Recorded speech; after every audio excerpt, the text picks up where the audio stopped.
Hi friends, welcome to competitive cracker. ഞാൻ ശ്രീകല. ഞാൻ ചിക്കുമോൻ Philip. സാറേ, 2025 അല്ലേ, CSEB ഉദ്യോഗാർത്ഥികളെ സംബന്ധിച്ചിടത്തോളം മാറ്റങ്ങളുടെ ഒരു വർഷമായിരുന്നു. നമുക്ക് എന്തെല്ലാം മാറ്റങ്ങൾ വന്നു ഈ ഒരൊറ്റ വർഷം? നമ്മൾ ആദ്യം ജനുവരി മാസം നോക്കുകയാണെങ്കിൽ നമുക്ക് 160 ചോദ്യങ്ങൾ, ആ ഒരു പാറ്റേണിൽ നിന്നും 100 ചോദ്യങ്ങളിലേക്കുള്ള ഒരു മാറ്റം. സിലബസ് ഇല്ലാത്തടത്തു നിന്നും സിലബസ് വന്ന പുത്തൻ മാറ്റം. കൂടാതെ നമുക്ക് ഒരു 3 മാസം ഇടവിട്ട് വരുന്ന പരീക്ഷകൾ. പക്ഷെ ഇപ്പോഴത്തെ ഒരു ട്രെൻഡ് നോക്കിക്കഴിഞ്ഞാൽ എങ്ങനെയാണ്, എല്ലാ ആഴ്ചയും പരീക്ഷ വരുന്നത്. ഒരു നോട്ടിഫിക്കേഷൻ 8 എക്സാമുകൾ, ഒരു വർഷത്തിൽ 3 എക്സാം നടക്കുന്ന സ്ഥാനത്ത് ഇപ്പം ഇനി നടക്കാൻ പോകുന്നത് ഒരു വിരലിൽ എണ്ണാൻ പറ്റാത്തത്ര എക്സാമുകളാണ് അല്ലേ? ശരിയാണ്, ഭയങ്കര മാറ്റമാണ് അല്ലേ. ഇപ്പം നമുക്ക് CSEB പരീക്ഷ എന്ന് പറയുമ്പോൾ നമുക്കൊരു കണക്കുണ്ടായിരുന്നു, കുറെ നാളുകളായിട്ട് എഴുതുന്ന ആൾക്കാരെ സംബന്ധിച്ചിടത്തോളം അവർക്ക് വളരെ ഈസിയാണ്. ഒന്നുമല്ല, ഈ മാറ്റങ്ങൾ വന്നപ്പം എല്ലാവരും ഒരേ തട്ടിലായി തുടങ്ങി. തീർച്ചയായിട്ടും. കാരണം നമുക്ക് പറഞ്ഞില്ലേ, ഇപ്പം 160 ചോദ്യങ്ങളിൽ നിന്ന് 100ലേക്ക് മാറുമ്പോൾ നമുക്ക് GK, ഇംഗ്ലീഷ്, മാത്സ് 20 ചോദ്യങ്ങളുണ്ടായത് 10 ചോദ്യങ്ങളിലേക്ക് ഒതുങ്ങി.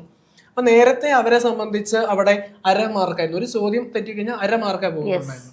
അവരെ സംബന്ധിച്ച് നഷ്ടപ്പെടുന്ന ഒരു മാർക്ക്. പഠിക്കുന്ന ടോപ്പിക്സ് എന്ന ഒരു കുറവില്ല. ഇപ്പം ഇംഗ്ലീഷ് എന്ന് പറയുന്ന ഒരു സബ്ജക്റ്റിൽ നോക്കുവാണെന്നുണ്ടെങ്കിൽ 20 മാർക്ക് അല്ലെങ്കിൽ 20 ക്വസ്റ്റ്യൻസ് നമ്മൾ ചെയ്യുമ്പോൾ അവിടെ നമുക്ക് ഒരു സമാധാനം ഉണ്ടായിരുന്ന കുറെ ക്വസ്റ്റ്യൻസ് റിപ്പീറ്റേഷൻ വരും. ഇപ്പൊ ടെൻസിൽ നിന്നാണെങ്കിൽ നമുക്കൊരു 4-5 അല്ലെങ്കിൽ 3-4 ക്വസ്റ്റ്യൻ ചിലപ്പോൾ നമുക്ക് സിമ്പിൾ പ്രസന്റിൽ തന്നെ വന്ന സാഹചര്യമുണ്ട്. പക്ഷെ അവിടെ നിന്ന് മാറി ഇപ്പൊ റിപ്പീറ്റേഷൻ എന്ന് പറയുന്ന ഒരു കോൺസെപ്റ്റ് പോയി. രണ്ടാമത്തെ കാര്യം എന്ന് പറയുന്നത്, എല്ലാ ടോപ്പിക്കും നമ്മൾ പഠിച്ചേ പറ്റുള്ളൂ. എവിടെ നിന്നാണ് ക്വസ്റ്റ്യൻ വരുന്നത് നമുക്ക് പറയാൻ പറ്റില്ല. പിന്നെ വേറൊരു ഗുണം 10 ക്വസ്റ്റ്യനേ ഉള്ളൂ. ഓക്കെ, 20 ക്വസ്റ്റ്യനിൽ നിന്നും 10 ക്വസ്റ്റ്യനേ ഉള്ളൂ എന്നുള്ളത് ഗുണമായിട്ട് കാണുന്നവർക്ക് കാണാം, ചിലർക്ക് പക്ഷേ നെഗറ്റീവായിട്ട് തോന്നുന്നവരുണ്ട്. അപ്പം ഇതാ ഇംഗ്ലീഷിൽ തന്നെ ഇത്രയും മാറ്റം സത്യം പറഞ്ഞ ഒരു അധ്യാപിക എന്ന നിലയിൽ വലിയൊരു പ്രചോദനമായിരുന്നു. കാരണം ഒരേ ഒരു പാറ്റേണിൽ നിന്നും എന്താ പറയുക, നമുക്ക് ഒരു ഒരു ഒരു ചേഞ്ച് വന്നു. കുട്ടികളിലേക്കായാലും കാര്യങ്ങൾ കുറച്ചും കൂടി സീരിയസ് ആയിട്ട് കുട്ടികൾ കാണാൻ തുടങ്ങി. അപ്പൊ അത് മാറ്റത്തിന്റെ ഒരു ഭാഗമാണ്. പിന്നെ അതുപോലെ തന്നെ ഈ സാർ പറഞ്ഞതുപോലെ തന്നെ 8 പരീക്ഷകളാണ് സീരീസ് ആയിട്ട് വരാൻ പോകുന്നത്, ഒറ്റ നോട്ടിഫിക്കേഷൻ. അപ്പൊ അത് തരുന്ന അവസരങ്ങൾ നിങ്ങൾ കാണാതെ പോകുന്നുണ്ടോ എങ്കിൽ അത് കാണണം. കാരണം നിങ്ങൾ ആലോചിച്ച് നോക്കൂ, 8 പരീക്ഷ ഒരു വിജ്ഞാപനത്തിൽ. അടുത്ത വിജ്ഞാപനം എന്നാ വരുന്നത്? നമുക്ക് ജനുവരി മാസം അല്ലെങ്കിൽ ജനുവരി ഫെബ്രുവരി മാസത്തേക്ക് നമുക്ക് അടുത്ത നോട്ടിഫിക്കേഷൻ എക്സ്പെക്ട് ചെയ്യാം. അതായത് പറഞ്ഞിരിക്കുന്നത് ഒരു വർഷത്തിൽ 3 നോട്ടിഫിക്കേഷൻ എന്നാണ്. ജനുവരി, ഒരു ഓഗസ്റ്റ്, പിന്നെ ഡിസംബർ അടുത്ത് വരുമ്പോഴത്തേക്കും ഒരു നോട്ടിഫിക്കേഷൻ. അങ്ങനെ നമുക്ക് ജനുവരി മാസത്തേക്ക് നമുക്ക് അടുത്തൊരു നോട്ടിഫിക്കേഷൻ എക്സ്പെക്ട് ചെയ്യാം. ജനുവരി ഫെബ്രുവരിയോടുകൂടി ഒരു നോട്ടിഫിക്കേഷൻ എക്സ്പെക്ട് ചെയ്യാം. പിന്നെ നമ്മൾ പറഞ്ഞ കൂടുതൽ ഒരു വലിയൊരു മാറ്റം പറയാതെ വിട്ടുപോയി, 60-61 റേഞ്ചിൽ നിന്ന് കട്ട് ഓഫ് 80-ന് മുകളിലേക്ക് കാണും. അതൊരു വലിയ മാറ്റമാണ്. കാരണം 60-ൽ നിന്നും 80-ലേക്കുള്ള ദൂരം 20 മാർക്കാണ്. നമ്മൾ എപ്പോഴും പിള്ളേരോട് പറയും, നിങ്ങളൊരു 65 മാർക്കിന് പിടിക്കുക, സേഫ് ആവാം. പക്ഷെ അവിടുന്ന് ഡ്രാസ്റ്റിക്കലി കട്ട് ഓഫ് കയറി 84-ലേക്ക് പോയി. ഭയങ്കര ഒരു ചേഞ്ച് ആണ് അവിടെ വന്നിരിക്കുന്നത്. ഈ കട്ട് ഓഫ് മാറുക എന്ന് പറയുമ്പോൾ അവിടെ 2 കാര്യങ്ങളുണ്ട്. ഒന്ന്, പഠിക്കുന്ന കുട്ടികളുടെ എണ്ണം കൂടുന്നു എന്നതിനൊരർത്ഥമുണ്ട് അല്ലെ, കോമ്പറ്റീഷൻ കൂടുന്നു. പിന്നെ അതോടൊപ്പം തന്നെ അവസരങ്ങൾ കൂടുന്നു, മത്സരിക്കുന്ന ആളുകളുടെ എണ്ണം കൂടുന്നു. അപ്പൊ ഇതൊക്കെ കൊണ്ടാണ് ഈ ഒരു 80-84 മാർക്കിലേക്ക് നമ്മുടെ കട്ട് ഓഫ് ഉയർന്നിരിക്കുന്നത്. പക്ഷെ അതൊരു ഭയങ്കര വലിയ കട്ട് ഓഫ് ആണോ, അല്ലെങ്കിൽ അത് ക്വാളിഫൈ ചെയ്യാൻ പറ്റില്ല എന്ന് നമുക്ക് പറയാൻ പറ്റുമോ? ഒരിക്കലുമില്ല. കാരണം നമ്മളെ സംബന്ധിച്ച് കഴിഞ്ഞ ഒരു എക്സാം നമ്മൾ 2025 കാര്യം തന്നെ ഇപ്പോഴും നിൽക്കുകയാണ്. നമ്മളെ സംബന്ധിച്ച് അല്ലെങ്കിൽ കോമ്പറ്റേറ്റീവ് ക്രാക്കിനെ സംബന്ധിച്ച് വളരെ അഭിമാനാർഹമായ ഒരു 2025 ആയിരുന്നു. കാരണം എക്സാമിന്റെ തലേദിവസം ഡിസ്കസ് ചെയ്ത ചോദ്യങ്ങൾ, ആ ഒരു നമ്പർ ഓർഡർ പോലും തെറ്റാത്ത രീതിയിൽ നമുക്ക് പിറ്റേ ദിവസത്തെ എക്സാമിന് കാണുമ്പോൾ എനിക്ക് ലഡു അല്ല, ഡയറി മിൽക്കും. സാറ് ലൈവിൽ കയറി എന്നിട്ട് പറഞ്ഞു, എനിക്ക് നിങ്ങൾ പ്രോമിസ് ചെയ്ത ലഡു തരണം എന്ന് പറഞ്ഞു. പിറ്റേ ദിവസം ഇവിടെ ഒരു കൊറിയർ വന്നു, സാറ് പറഞ്ഞ ക്വസ്റ്റ്യൻസ് വന്നത്. ഞങ്ങൾക്ക് ഭയങ്കര സന്തോഷം തോന്നിയൊരു നിമിഷമായിരുന്നു അത്. എനിക്ക് ആ ക്വസ്റ്റ്യൻ പേപ്പർ കണ്ട സമയത്ത് ഞാനാണ് പെട്ടെന്ന് ഷോക്ക് ആയി. കാരണം തലേന്ന് ആ ഓർഡർ തന്നെ. കാരണം ഇത് എന്താ സംഭവിച്ചെന്ന് വെച്ച് കഴിഞ്ഞാല്, ആദ്യ 3 എക്സാം ആയിരുന്നു നമുക്കുണ്ടായത്. അപ്പൊ ആദ്യത്തെ ക്വസ്റ്റ്യൻ പേപ്പർ കണ്ടപ്പോൾ തന്നെ എനിക്ക് മനസ്സിലായി ചോദ്യം എവിടെ നിന്നാ വന്നിരിക്കുന്നത്. ഒന്ന് PYQ ആയിരുന്നു. അപ്പൊ ഏത് ക്വസ്റ്റ്യൻ പേപ്പറിൽ നിന്നാ വന്നതെന്ന് എനിക്ക് മനസ്സിലായി. അപ്പൊ അടുത്ത എക്സാമിന് വരാൻ പോകുന്ന ക്വസ്റ്റ്യൻ പേപ്പർ ഏതാണെന്ന് ഞാൻ നമ്മുടെ ക്വസ്റ്റ്യൻ ബാങ്കിന്റെ അത് ഞാൻ സെർച്ച് ചെയ്ത് കഴിഞ്ഞപ്പോൾ എനിക്ക് തോന്നി ഇതിൽ നിന്നാണ് ചോദ്യം വരാൻ പോകുന്നത്. ഒരു കുറച്ചധികം വർഷങ്ങളായിട്ട് എക്സാമിന്റെ തലേദിവസം എനിക്ക് തോന്നി, ഞാൻ 5 മിസ്സിനോട് ചോദിച്ചു, മിസ്സേ നമുക്ക് സാധാരണ നമ്മൾ എക്സാമിന്റെ തലേദിവസം ലൈവ് ക്ലാസ് വെക്കാറില്ല. മിസ്സിനോട് ചോദിച്ചു, മിസ്സേ എനിക്ക് 1 മണിക്കൂർ തരുമോ, എനിക്ക് കുറച്ച് ചോദ്യം ഡിസ്കസ് ചെയ്യാം. അപ്പം 5 മിസ് പറഞ്ഞു, എന്നെ കുഴപ്പമില്ല, ഞാൻ പറഞ്ഞ സമയം ഓക്കെ ആയതുകൊണ്ട് മിസ് പറഞ്ഞു എടുത്തോളാൻ പറഞ്ഞു. അതേ ചോദ്യങ്ങൾ പിറ്റേ ദിവസം കണ്ടു കഴിഞ്ഞപ്പോൾ പിള്ളേർ എന്നോട് ചോദിച്ചു, സാർ ബോർഡിലുണ്ട്, സാറാണ് ക്വസ്റ്റ്യൻ പേപ്പർ ഇട്ട്. ആ രീതിയിൽ ചോദ്യം. അങ്ങനെ വളരെ, അത് കൂടാതെ തന്നെ വേറെ കാര്യം കൂടെ ഉണ്ട് മിസ്സേ, ഫസ്റ്റ് അറ്റംപ്റ്റിൽ തന്നെ 85 മാർക്ക് മേടിക്കാനായിട്ട് ആദ്യ ശ്രമമാണ് കോഴിക്കോട്.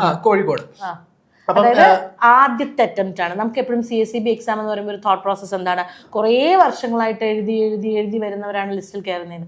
ഞങ്ങളെ സംബന്ധിച്ചിടത്തോളം ഈ വർഷം CSEB എന്ന ഈ ഒരു ഡിപ്പാർട്ട്മെന്റ് അഭിമാനം മാത്രമാണ് തന്നിട്ടുള്ളത്. ഇപ്പം കഴിഞ്ഞ ഒരൊറ്റ മാസം എടുക്കുകയാണെന്നുണ്ടെങ്കിൽ 2 ഫസ്റ്റ് റാങ്കും 2 സെക്കൻഡ് റാങ്കും ആണ് നമുക്ക് വന്നിട്ടുള്ളത്. ഇന്റർവ്യൂ നമ്മുടെ ചാനലിൽ ഓൾറെഡി ഇറങ്ങിയിരുന്നു.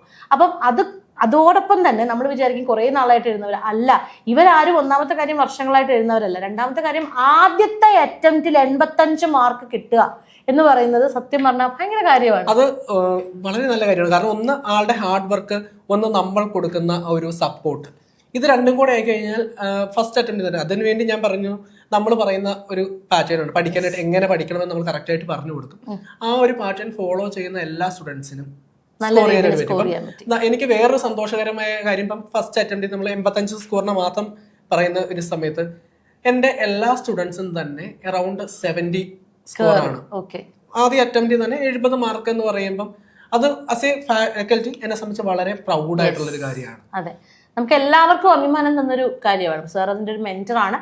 ഞങ്ങൾ എല്ലാ അധ്യാപകരെ സംബന്ധിച്ചോളം ഭയങ്കര ഒരു സന്തോഷം തന്നൊരു നിമിഷമാണ്. ഇനി ഇപ്പൊ 2025 മാറ്റങ്ങൾ നമ്മൾ അറിഞ്ഞു, എങ്ങോട്ടാണ് ഈ എക്സാം പോകുന്നത് എന്ന് നമുക്ക് മനസ്സിലായിട്ടുണ്ട്. ഇനി 2026 നമുക്കറിയാം, ഈ ഡിസംബർ 19 മുതൽ ഫെബ്രുവരി 14 വരെ നോക്കുവാണെങ്കിൽ ഏകദേശം 8 പരീക്ഷകൾ, എല്ലാ ഞായറാഴ്ചയും പരീക്ഷയാണ് അല്ലെ. അപ്പൊ ആ ഒരു പാറ്റേണിലേക്ക് മാറുന്നു. അതുകൂടാതെ ജനുവരിയിൽ പുതിയ വിജ്ഞാപനം വരുന്നു. അപ്പൊ അടുത്ത വർഷം 2026 നമുക്ക് എന്തെല്ലാം രീതിയിൽ നമുക്ക് നമ്മുടെ പ്രിപ്പറേഷൻ സ്ട്രാറ്റജി എങ്ങനെ മാറ്റി പിടിക്കണം, ഈ ഒരു മാറ്റത്തിനൊത്ത് നമുക്ക് ഏറ്റവും നല്ല റാങ്കിലേക്ക് വരാനായിട്ട്. അപ്പൊ അതിലേക്ക് പറയാനാണെങ്കിൽ നമുക്ക് എന്തൊക്കെ ടിപ്സ് പങ്കെടുക്കാം? നമുക്കിപ്പോൾ ലാസ്റ്റ് നടന്ന എക്സാം നോക്കിക്കഴിഞ്ഞാൽ സ്റ്റേറ്റ്മെന്റ് ലെവൽ ചോദ്യങ്ങളുണ്ടായിരുന്നു. അപ്പം സ്റ്റേറ്റ്മെന്റ് ലെവൽ ചോദ്യങ്ങൾ കുട്ടികളെ സംബന്ധിച്ച് കുറച്ച് സമയം അവർക്ക് എക്സാമിന് വേണ്ടിയിട്ട് കിട്ടാത്തൊരു സാഹചര്യം ഉണ്ടായി. അപ്പോൾ സ്റ്റേറ്റ്മെന്റ് ലെവൽ ചോദ്യങ്ങൾ കൃത്യമായിട്ട് പ്രാക്ടീസ് ചെയ്യണം, ഒന്നാമത്. പിന്നെ ലോയുടെ ഫോക്കസ് ഏരിയയിൽ ചെറിയ മാറ്റം വന്നു. ലോ സാധാരണ ടിപ്പിക്കലി ചോദിച്ചുകൊണ്ടിരുന്ന ഏരിയ വിട്ട് ലോ ഒരു പ്രത്യേക രീതിയിലേക്ക് ചോദ്യങ്ങൾ വന്നു. അപ്പം എവിടെ നിന്ന് ചോദ്യങ്ങൾ വരുന്നു എന്ന് കൃത്യമായി ഐഡന്റിഫൈ ചെയ്തുകൊണ്ടുള്ള പഠനമാണ് വേണ്ടത്. പിന്നെ PYQ, ഇപ്പം നമ്മൾ PYQs നോക്കുമ്പോൾ അതിന്റെ റിലേറ്റഡ് ആൻഡ് ഇൻഡെപ്ത് ഫാക്ട് വരുന്നു. അതായത് നേരെ റിപ്പീറ്റേഷൻ അല്ല വരുന്നത്. പണ്ട് നമുക്കറിയാം, ഇപ്പം ഇംഗ്ലീഷ് അടക്കമുള്ള വിഷയങ്ങളിൽ ഒരു fixed number of questions PYQ അങ്ങനെ തന്നെ കയറി ചോദിക്കാറുണ്ട്. ഇപ്പൊ ആ റിപ്പീറ്റേഷൻ അങ്ങ് മാറി. എന്നാൽ ആ ക്വസ്റ്റ്യൻസ് PYQന്റെ കുറച്ച് ഫാക്ട് ബേസ്ഡ് ആയിട്ടുള്ള കാര്യങ്ങൾ എല്ലാ വിഷയങ്ങളിലും അത് നമ്മുടെ ക്വസ്റ്റ്യൻസിൽ റിപ്പീറ്റഡ് ആവാൻ തുടങ്ങി. ക്വസ്റ്റ്യൻ അല്ല റിപ്പീറ്റ് ആവുന്ന, അതിന്റെ കോൺസെപ്റ്റും അതിന്റെ ഫാക്ട് ബേസ്ഡ് ആയിട്ടുള്ള കാര്യങ്ങളുമാണ് റിപ്പീറ്റഡ് ആവാൻ തുടങ്ങിയിരിക്കുന്നത്. അതുപോലെ സ്റ്റേറ്റ്മെന്റ് ലെവൽ ചോദ്യങ്ങൾ ആൻസർ ചെയ്യണമെങ്കിൽ നമ്മൾ കണ്ടന്റ് നോളജ് നല്ല രീതിയിൽ വേണം. അത് കൂടാതെ വേറൊരു കാര്യം ഞാൻ നോട്ടീസ് ചെയ്തത്, ഞാൻ വേറെ ക്വസ്റ്റ്യൻ ഡിസ്കസ് ചെയ്ത് കഴിഞ്ഞപ്പം അന്ന് ഞാൻ ചോദിച്ച ക്വസ്റ്റ്യന്റെ ആൻസർ അതായിരുന്നു പിറ്റേ ദിവസത്തെ എക്സാമിന്റെ ചോദ്യമായിട്ട് വന്നത്. രണ്ടാമത് നടന്ന എക്സാം ആദ്യം ഞാൻ പറഞ്ഞു അതേ ഓർഡറിൽ വന്നു. അതിനുശേഷം ഒക്കെ ഓരോ എക്സാം ആയിട്ട് വന്നപ്പം അതിൻ്റെ അത് ഞാൻ ചോദിച്ച ക്വസ്റ്റ്യന്റെ ആൻസർ ആയിരുന്നു രണ്ടാമത്തെ ക്വസ്റ്റ്യൻ ആയിട്ട് വന്നത്. അപ്പം അതുകൊണ്ട് ക്വസ്റ്റ്യൻ PYQs നോക്കുമ്പോൾ ക്വസ്റ്റ്യനും മനസ്സിലാക്കി അതിന്റെ ആൻസറും മനസ്സിലാക്കണം. അതിന്റെ കൂടെയുള്ള ഓപ്ഷനുകൾ കൂടി മനസ്സിലാക്കിയെങ്കിലാണ് നമുക്ക് ഒരു പ്രയോജനം. ഫാക്ട് ബേസ്ഡ് ആയിട്ടുള്ള പഠനം എന്ന് പറയുന്നത് വെറുതെ നിങ്ങൾ PYQs നോക്കിയിട്ട് കാര്യമില്ല. ഫാക്ട് ബേസ്ഡ് ആയിട്ട് അനലൈസ് ചെയ്ത് ആ ക്വസ്റ്റ്യൻസിനെ പഠിക്കുക. അപ്പൊ ഇനി വരാൻ പോകുന്ന വർഷം നിങ്ങളുടെ പഠനത്തിൽ നിങ്ങൾ വരുത്തേണ്ട മാറ്റങ്ങൾ എന്തൊക്കെയാണെന്ന് കൃത്യമായിട്ട് മനസ്സിലാക്കുക. വെറുതെ പ്രീവിയസ് ഇയർ ക്വസ്റ്റ്യൻ പേപ്പേഴ്സ് മാത്രം പഠിച്ചിട്ട് കാര്യമില്ല. പഠിക്കുന്ന കാര്യങ്ങൾ അതിന്റെ ഡെപ്തിൽ, അത് അർഹിക്കുന്ന ഡെപ്തിലേക്ക് ഇറങ്ങി ചെന്ന് തന്നെ പഠിക്കുക. പിന്നെ CSEBക്കാരെ സംബന്ധിച്ചോളം ഞങ്ങൾ എപ്പോഴും പറയുന്ന ഒരു പരാതിയാണ്, സബ്ജക്റ്റിൽ എക്സ്പേർട്സ് ആണ്, പക്ഷെ GK ഇംഗ്ലീഷ് മാത്സ് വരുമ്പോൾ നമ്മളൊന്ന് വിട്ടുകളിക്കും. അത് ആ ഒരു മാർക്ക് അല്ലെങ്കിൽ GK ഇംഗ്ലീഷ് മാത്സിന്റെ ആ ഒരു 30 മാർക്കാണ് റാങ്ക് നിശ്ചയിക്കുന്നത്. തീർച്ചയായിട്ടും ഉറപ്പാണ്. സാധാരണഗതിയിൽ മാത്സ് ഒരുവിധം കുട്ടികൾക്ക് ഒരു 8 അല്ലെങ്കിൽ 6 to 8 മാർക്ക് സ്കോർ ചെയ്യാനായിട്ട് പറ്റും. അവർ ഇംഗ്ലീഷും GK അതാണ് പിന്നെ അവർക്ക് അങ്ങോട്ടും ഇങ്ങോട്ടേക്കും. ഇംഗ്ലീഷ് ഒക്കുമ്പം മാത്സ് ഒക്കെ നമുക്ക് മലയാളത്തിലൊരു ചൊല്ലുണ്ട്, തൊമ്മൻ അഴിയുമ്പോൾ ചാണ്ടി മുറുക. അതുപോലെ അവർക്ക് ഇംഗ്ലീഷ് മാത്സ്, ഇംഗ്ലീഷ് GK ഇവര് 3 പേരും അങ്ങോട്ടും ഇങ്ങോട്ടേക്കുള്ള മാറിക്കളിയിലാണ്. അത് ക്വസ്റ്റ്യൻ പേപ്പർ സെറ്റ് ചെയ്യുന്നതും അങ്ങനെ ഒരു ടാർഗറ്റിൽ തന്നെ ആയിരിക്കണം അല്ലെ? തീർച്ചയായിട്ടും. കാരണം ഈ 30 മാർക്കാണ് നിങ്ങളുടെ റാങ്ക് ഡിസൈഡ് ചെയ്യുന്നത്. ബാക്കി എല്ലാത്തിലും നിങ്ങൾ തുല്യരാണ്. പക്ഷെ ഇവിടെ വരുമ്പം നമ്മൾ എത്രത്തോളം എക്സ്പേർട്ട് ആവുന്നോ ഈ 3 വിഷയങ്ങളിൽ, അതായിരിക്കും നിങ്ങളുടെ റാങ്ക് നിശ്ചയിക്കുന്നത്. അപ്പം മിസ് വേറെ കാര്യം ഞാൻ ചോദിച്ചോട്ടെ, നമ്മുടെ സ്റ്റുഡൻസ് കൂടുതലും മിസ്സിന്റെ ക്ലാസ്സാണ് ഇംഗ്ലീഷിന് ഡിമാൻഡ് ചെയ്യുന്നത്. അപ്പം മിസ് അവർക്ക് എന്തോ പൊടിക്കൈകൾ കൊടുക്കുന്നുണ്ട് എന്നാണ് പിള്ളേർ പറയുന്നത്. കാരണം എക്സാം കഴിയുമ്പോൾ സാർ എനിക്ക് ഇംഗ്ലീഷിന് ഒട്ടും മാർക്കില്ലാതിരുന്ന ആളാണ് ഞാൻ, എനിക്ക് ഇത്ര മാർക്ക് സ്കോർ ചെയ്യാനായിട്ട് പറ്റുന്നുണ്ടെന്ന് പിള്ളേർ മിസ്സിന്റെ പൊടിക്കൈകളാണെന്നാണ് പറഞ്ഞത്. അപ്പം അത് എന്താണെന്ന് നമ്മുടെ എന്റെ മുഴുവനും പറയേണ്ട ഒരു സാരാംശം എന്താണ് നമ്മുടെ? അത് വേറൊന്നുമില്ല സാറേ, അവിടെ ഇംഗ്ലീഷ് ഇഷ്ടമല്ലാത്തതിന്റെ ഒരു കാരണം എത്ര പഠിച്ചാലും തലയിൽ നിൽക്കില്ല എന്നുള്ളത്. അപ്പൊ കോഡുകൾ കൊടുക്കുക രസകരമായിട്ട്. ഇപ്പൊ 1 ഓഫിൽ തുടങ്ങുന്ന സെന്റൻസ് ആണെങ്കിൽ ഊപ്സ് എന്ന് ആലോചിക്കുക. അപ്പം പ്ലൂറൽ സബ്ജക്റ്റ് സിംഗുലർ വേർബ്. അപ്പൊ അങ്ങനെ 2-3 പ്രാവശ്യം ഊപ്സ് എന്നൊക്കെ പറയാനും നമുക്കൊരു രസമാണ് അല്ലേ. അപ്പൊ അങ്ങനെയുള്ള രസകരമായിട്ടുള്ള കോഡുകൾ, പിന്നെ ലിങ്ക് ചെയ്ത് പഠിക്കുക. പിന്നെ ഇതിനൊരു കണക്കുണ്ട്, അതായത് ചില കാര്യങ്ങൾ വരും, അതങ്ങനെയാണത്, ഇതല്ലെങ്കിൽ മറ്റൊന്ന്. ഒരു 10 ഭാഗങ്ങൾ നമുക്ക് അങ്ങനെ പറയാം, അല്ലെങ്കിൽ ഒരു 15 ഭാഗങ്ങൾ നമുക്ക് പറയാം. ഈ 15 ഭാഗങ്ങളിൽ ഒരു 8 ഭാഗം വരും എന്നുള്ളത് ഉറപ്പാണ്. അപ്പോൾ ആ 15 ഭാഗങ്ങൾ നമ്മൾ കൃത്യമായിട്ട് കുട്ടികളെ പഠിപ്പിക്കുക, അതാണ്, വേറെ ഒന്നുമല്ല. അപ്പോൾ ആ ഒരു സ്ട്രാറ്റജി എടുക്കുന്നത് കൊണ്ട് തന്നെയാണ് ഇംഗ്ലീഷ്, അതുപോലെ തന്നെയാണ് മാത്സിനും കൃത്യമായ കണക്കൂട്ടലോട് ഷൈജു സാർ മുന്നോട്ട് പോകുന്നത്. GK ആണെങ്കിലും GK ഇംഗ്ലീഷ് മാത്സ്. GKയിൽ പിന്നെ നമ്മൾ കുറച്ചും കൂടി എക്സ്പേർട്ട് ആണ്. ബാക്കി എവിടെ നോക്കിയാൽ നമ്മൾ എക്സ്പേർട്ട് ആണ്, കാരണം നമ്മുടെ കയ്യിലുള്ള ഫാക്കൽറ്റീസ് GK എക്സ്പേർട്ടായി ഒരുപാട് ഫാക്കൽറ്റീസ് ഉണ്ട്. അതുപോലെ നമ്മളെ സംബന്ധിച്ച് റിസർച്ച് GKയിൽ അല്ലെങ്കിൽ ആ ഒരു ഭാഗത്ത് നമുക്ക് ഒരുപാട് റിസർച്ച് നടക്കുന്നത് കൊണ്ട് തന്നെ ആ ഒരു ഭാഗം നമ്മുടെ കയ്യിൽ സേഫ് ആണ്. ചോദ്യങ്ങൾ പ്രാക്ടീസ് ചെയ്യുക. പലപ്പോഴും ഉദ്യോഗാർത്ഥികളെ സംബന്ധിച്ചോളം പഠിച്ചുകൊണ്ടേ ഇരിക്കാറുണ്ട്. അടുത്ത ഒരു വർഷം നമ്മൾ പഠിക്കുമ്പോൾ നമ്മൾ ചോദ്യങ്ങൾ നല്ല രീതിയിൽ പ്രാക്ടീസ് ചെയ്യുക. ഒരു ഉത്തരത്തിലേക്ക് എത്താൻ മിനിമം ടൈം എടുക്കുക. അത് എത്തണമെങ്കിൽ നമ്മൾക്കൊരു പ്രാക്ടീസ് വേണം. ഓക്കെ, അപ്പം അങ്ങനെയുള്ള കൊച്ചു കൊച്ചു കാര്യങ്ങളാണ് നമ്മൾ ഇനിയുള്ള വർഷം ശ്രദ്ധിക്കേണ്ടത്. ഒരുപാട് അവസരങ്ങളുടെ വർഷമാണ് അല്ലേ. അപ്പൊ മിസ്, ഞാൻ ലാസ്റ്റ് ആയിട്ട് ഒരു കാര്യം ചോദിക്കാം. 2026 CSEB എക്സാം എഴുതാൻ പോകുന്ന ഉദ്യോഗാർത്ഥികളോട് മിസ്സിന് എന്താണ് പറയുന്നത്? 2025 നിങ്ങളുടെ മുന്നിൽ വെച്ചിരിക്കുന്നത് വലിയൊരു പ്രതീക്ഷയാണ്. തീർച്ചയായിട്ടും അല്ലെ, വലിയൊരു പ്രതീക്ഷയാണ് ഉദ്യോഗാർത്ഥികൾക്ക് മുന്നിൽ, വലിയൊരു പ്രതീക്ഷയാണ്. ഇപ്പൊ കഴിഞ്ഞ മാസം നമ്മളുടെ വീഡിയോയിൽ റിലീസായ നമ്മുടെ റാങ്ക് ഹോൾഡറിന്റെ വീട്ടിൽ പോയി ഞാൻ കണ്ടതാണ് അവരെയൊക്കെ. അപ്പൊ അവര് ജോലിയിലേക്ക് കയറാൻ പോകുമ്പം അവരുടെ ലാസ്റ്റ് ചാൻസ് ആണ്. മൂത്ത കുട്ടി ഡിഗ്രിക്ക് പഠിക്കുന്നു. അപ്പോൾ ജീവിതത്തിന്റെ എല്ലാ ഘട്ടങ്ങളും എന്താ പറയുക, അത്യാവശ്യം ബുദ്ധിമുട്ടുകളിലൂടെ കടന്ന് വന്ന് ഒരു റാങ്കിലേക്ക് എത്തുന്ന ഒരാളാണ്. അപ്പം ഈ 2025 നിങ്ങൾക്ക് മുന്നിൽ തുറന്നു വെച്ചിരിക്കുന്ന വലിയൊരു പ്രതീക്ഷയാണ്. ഇനി ഇച്ചിരി ഹാർഡ് വർക്കും ഇത്തിരി ഡെഡിക്കേഷനും മാത്രം മതി 2026 നമുക്ക് സർവീസിലേക്ക് കയറാൻ.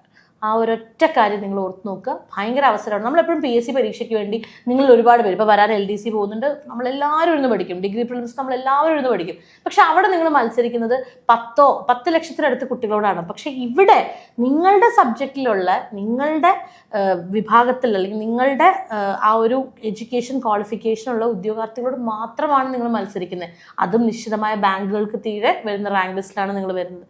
സോ അപ്പം അവിടെ ഭയങ്കര സ്കോപ്പാടോ. ആ ഒരു അവസരത്തെ നിങ്ങൾ തിരിച്ചറിയുക. ഇച്ചിരി എഫേർട്ട്, വളരെ കുറച്ച് എഫേർട്ടും കുറച്ച് ഡെഡിക്കേഷനും ഉണ്ടെന്നുണ്ടെങ്കിൽ ഷുവർ ഷോട്ടാണ് 2026 നിങ്ങൾക്ക് നൽകുന്നത് ഒരു ജോലിയായിരിക്കും. ആ ജോലിയിലേക്ക് എത്തിപ്പെടുക. അപ്പം വേറൊരു കാര്യം കൂടി, ഈ 2026 എക്സാം എഴുതാൻ പോകുന്ന ആളുകളോട് പറയാനുള്ള മിസ് പറഞ്ഞു, അവർക്ക് CCയുടെ സമ്മാനമായിട്ട് മിസ്സിന് എന്താണ് കൊടുക്കാനുള്ളത്? നമുക്ക് നമ്മുടെ ബിഗിനേഴ്സ് ബാച്ച് അല്ലെ, കഴിഞ്ഞ ഒരു വർഷമായിട്ട് കോമ്പറ്റീറ്റീവ് ക്രാക്കറിനെ സംബന്ധിച്ചിടത്തോളം ഏറ്റവും സക്സസ്ഫുള്ളി പോയത് നമ്മുടെ ബിഗിനേഴ്സ് ബാച്ച് ആയിരുന്നു. അതുപോലെ നമുക്ക് ക്രാഷ് ബാച്ചുകളും ഉണ്ടായിരുന്നു. നമ്മുടെ കൂടുതൽ സ്റ്റുഡൻസും നമ്മുടെ ബിഗിനേഴ്സ് ബാച്ചിലോട്ട് വന്നത് ക്രാഷിൽ നിന്നുമാണ്. അവർ ആ ക്രാഷ് ക്ലാസ്സിൽ സാറ്റിസ്ഫൈഡ് ആയതുകൊണ്ട്, അല്ലെങ്കിൽ അതുകൊണ്ട് അവർക്ക് ഡെവലപ്മെന്റ് ഉണ്ടെന്ന് മനസ്സിലാക്കി എല്ലാവരും തന്നെ, അതായത് അവര് ചെറിയ 30 ഡേയ്സിന്റെ ബാച്ചിൽ ജോയിൻ ചെയ്തിട്ട് അവർക്ക് ആ ക്ലാസ്സിൽ ഓക്കെ ആണ്, അതിൽ ഡെവലപ്മെന്റ് ഉണ്ട് എന്ന് മനസ്സിലാക്കിയിട്ടാണ് അവർ കൂടുതൽ നമ്മുടെ ലോങ് ബാച്ചിലോട്ട് വന്നത്. നമ്മുടെ ബിഗിനേഴ്സ് ബാച്ചിൽ എത്ര നിങ്ങളുടെ വിഷയങ്ങൾക്ക്, നിങ്ങൾ ചില വിഷയങ്ങൾക്ക് പുറകോട്ടാന്ന് നിങ്ങൾക്ക് തോന്നുമായിരിക്കാം, പഠിച്ചിട്ട് കിട്ടുന്നില്ല എന്ന് തോന്നുമായിരിക്കാം, എന്തോ ആയിക്കോട്ടെ, വളരെ ബേസ് മുതലേ നിങ്ങളെ പറഞ്ഞ് പഠിപ്പിച്ചു തരുന്ന അധ്യാപകരോടൊപ്പമായിരിക്കും നിങ്ങൾ പഠിക്കുന്നത്. ഒറ്റയ്ക്കിരുന്ന് പഠിക്കുന്നതിനേക്കാളും എത്രയോ വലിയ പുരോഗതിയാണ് ഒരു ബിഗിനേഴ്സ് ബാച്ചിലൂടെ നമുക്ക് കൊടുക്കാൻ സാധിച്ചത്. അപ്പോൾ അതുകൊണ്ട് തന്നെ ബിഗിനേഴ്സ് ബാച്ച് കോമ്പറ്റീറ്റീവ് ക്രാക്കറിന്റെ CSEB ഉദ്യോഗാർത്ഥികൾക്ക് ഏറ്റവും സക്സസ്ഫുൾ ആയിട്ട് പുതിയൊരു മുഖത്തോടുകൂടി, പുതിയൊരു ഔട്ട്ലുക്കോട് കൂടി 2026 നമ്മൾ സ്റ്റാർട്ട് ചെയ്യാൻ പോവാണ്. 2026 ജോലി നമ്മൾ നേടിയെടുക്കും അല്ലേ? തീർച്ചയായിട്ടും 2026 നിങ്ങൾ ജോലി നേടുന്നവരെ നിങ്ങളുടെ കൂടെ ടീം കോമ്പറ്റീറ്റീവ് ക്രാക്കർ ഉണ്ടാവും. കൂടുതൽ വിവരങ്ങൾക്കായിട്ട് ഞങ്ങളുടെ ബോർഡ് നമ്പറിൽ കോൺടാക്ട് ചെയ്യുക. ആൻഡ് എല്ലാവർക്കും ഒരു അടിപൊളി ന്യൂ ഇയറും ഒക്കെ ആശംസിക്കുന്നു. പഠിച്ചാൽ ജോലി ഉറപ്പാണ്. അത് ഈ മേഖല നിങ്ങൾക്ക് തരുന്നൊരു വാക്കാണ്. പിന്നെ നിങ്ങളുടെ വിജയത്തിൽ ഞങ്ങളും ഉണ്ടാവും. അപ്പം റിസൾട്ട്, ഞങ്ങളോടൊപ്പം പഠിച്ചാൽ റിസൾട്ട് അത് ഗ്യാരണ്ടീഡ് ആണ് അല്ലേ സാറേ? തീർച്ചയായിട്ടും. വീണ്ടും നമുക്ക് കാണാം മറ്റൊരു വീഡിയോയിൽ. Thank you.